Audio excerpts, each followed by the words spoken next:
Welcome to the Banker Lamp. Please enjoy the video. You start by confirming the fit at the shoulders and torso because those determine how the blazer will sit. Once done, put it on over the outfit you plan to wear and fasten the top button if it has one. This immediately shows posture and drape.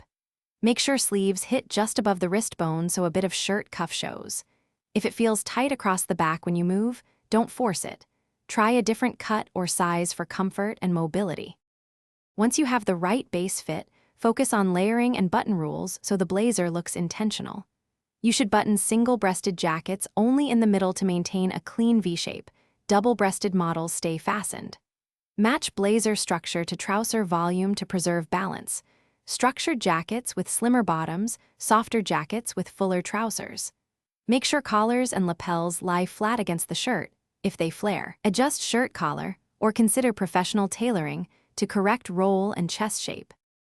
You finish by performing a quick movement check. Sit, reach, and turn to ensure the blazer stays comfortable and doesn't pull at seams. Make any final visual tweaks, smooth lapels, tuck shirt tails, and straighten pockets so the silhouette reads sharp.